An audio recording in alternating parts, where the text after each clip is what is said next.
বাংলাদেশে আমার জন্ম, তাই বাংলাদেশকে হৃদয়ে ধারণ করে বাংলাদেশকে ভালোবাসি।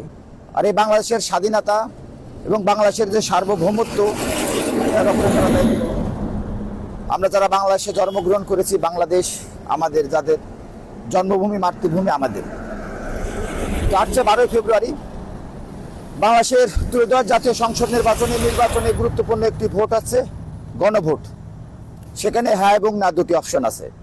তো বর্তমান বাংলাদেশ বিচারহীনতার যে বাংলাদেশ, বর্তমান বাংলাদেশ দুর্নীতির যে বাংলাদেশ, বর্তমান যে বাংলাদেশ সাধারণ মানুষের নির্যাতনের বাংলাদেশ, নিপীড়নের বাংলাদেশ, এই বাংলাদেশ থেকে মুক্ত হতে গেলে অবশ্যই আমাদেরকে হা ভোট দিতে হবে। কারণ এই হা ভোটের মাধ্যমে এই যে ত্রয়োদশ জাতীয় সংসদ নির্বাচনের যে রাজনৈতিক দলই সরকার ক্ষমতা করুক না কেন, তাদের এই গণভোটের যে রায়ের যে সংস্কার, রাষ্ট্রীয় কাঠামোর, সেই রাষ্ট্রীয় কাঠামোর সংস্কার করতে তারা বাধ্য থাকবেন। আর একটা বিষয় মনে রাখবেন, সেটা হচ্ছে এই রাষ্ট্রীয় কাঠামোর যদি সংস্কার না হয়, তাহলে কিন্তু বাংলাদেশ কখনো দুর্নীতিমুক্ত হবে না।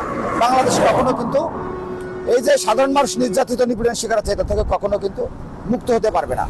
কারণ এই রাষ্ট্রীয় কাঠামোগুলো যারা দায়িত্ব পালন করবে, তারা যদি দেশপ্রেমিক, তারা যদি সৎ, তারা যদি সাহসী না হয়, তাহলে এই বাংলাদেশ কখনো উন্নত দেশ হতে পারবে না। তো আসুন, আগামী 12 ফেব্রুয়ারি ত্রয়োদশ জাতীয় সংসদ নির্বাচন, এই নির্বাচনের গণভোটে আমি ভোট দিচ্ছি হ্যাঁ ভোটে। আশা করি আপনিও হ্যাঁ ভোট দেবেন, সঙ্গে থাকবেন। ধন্যবাদ। জিন্দাবাদ বাংলাদেশ।